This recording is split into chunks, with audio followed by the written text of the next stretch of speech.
Hello, my name is Gabriella Carrillo, and today we're going to be reading our book, Leo the Late Bloomer by Robert Krause. And we're going to be looking at our text and we're going to be asking some questions while we read. So without further ado, Leo the Late Bloomer.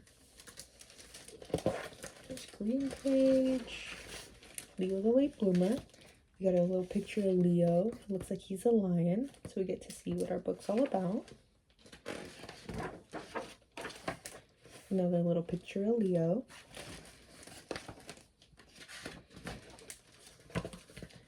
Leo couldn't do anything right.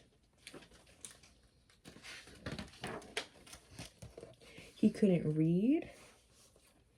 See all these pictures of all our animals reading? There's Leo. He's looking all sad. He couldn't write. He couldn't draw. Now, in these photos specifically, what do we notice about how Leo looks during his activities? Like if we see him way down here, see how he looks? He looks really sad. And over here too, when he's trying to draw or write his name, he also looks really sad. Do we see any patterns about this? Let's see that he couldn't write like all of his other classmates, and these squiggles in his drawing and his writing look really similar. Do you think he's feeling a little down about how his work compares to his friends? I think so, but let's keep reading and find out.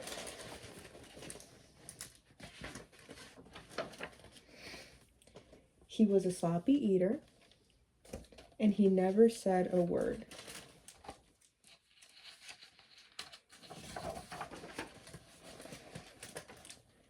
"What's the matter with Leo?" asked Leo's father. "Nothing," said Leo's mother. "Leo is just a late bloomer." Better late than never, thought Leo's father. Now, I'm wondering, what did Leo's parents mean by he's a late bloomer? I feel like that's a new phrase that I haven't heard before. Do we notice any kind of hints in this phrase that we might want to think about? But first, let's think about what we know about Leo so far. So Leo, in the beginning of the book, we said that he couldn't do anything right. And then we saw that he was struggling to read and write, draw, and speak. So knowing all of this, I can deduct, so I can use my clues in the book that maybe this means that Leo is just a little bit behind on, what we're supposed to do, but he's gonna get the hang of it pretty soon. What do y'all think? Let's keep reading and let's find out. Every day, Leo's father watched him for signs of blooming.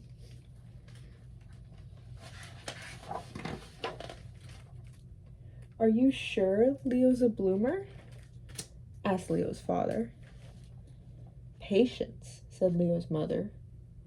"A watched bloomer doesn't bloom." So Leo's father watched television instead of Leo.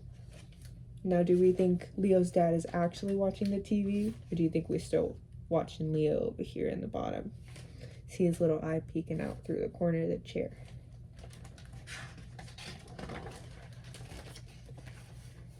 The snows came.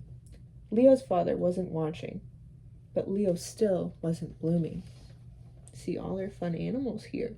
Got elephant. He's making a snow elephant of himself. We also got this alligator. He's making himself. We got this snake. Got an owl, a bird, all his friends. Then we got Leo. Got him chasing snow. He's just in the ground right here.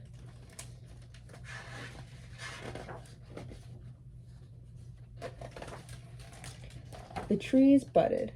Leo's father wasn't watching, but Leo still wasn't blooming. Now, what makes me think that Leo is kind of getting tired of not blooming like his other friends. You know? Because let's look at him right here. He still has that sad expression on his face. And let's look at what the author has drawn for us in here. So we see that right here we got Leo and his little flower. It's all dead.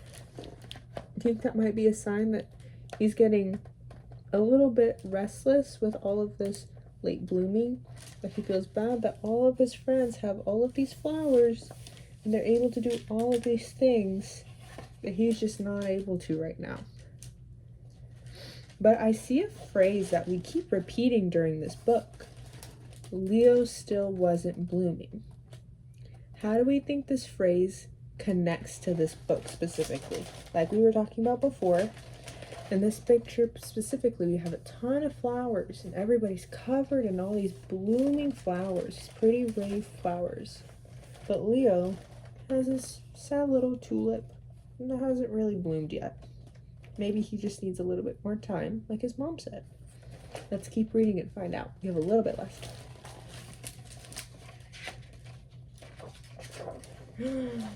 Then one day, in his own good time, he bloomed. See, he's got all these flowers. Look how happy he looks. He could read. He could write. See his big drawings and his... He's even reading to other animals. See? They weren't reading to him before. He could draw. And he ate neatly. He also spoke. And it wasn't just a word. It was a whole sentence. And that sentence was... What do we think it's going to be? I made it. Now... Why do you think our author made Leo's first sentence, I made it? How do you think this connects to the book? Let's follow. So in the beginning, we were told that Leo couldn't do anything. And we got examples like he couldn't read, he couldn't write, he couldn't draw like all of the other kids. But now at the end, we found out that he got to bloom like all of our other classmates in this book are animals. And he was able to make it, to be like other people. Have you ever felt like Leo, where you were kind of getting tired about not being able to do something that maybe your other friends could? How do you think that this relates to something in your life? You know, maybe in the classroom or at home. But the important thing is in this book that he never gave up. Leo never gave up. He gave himself time to grow and learn.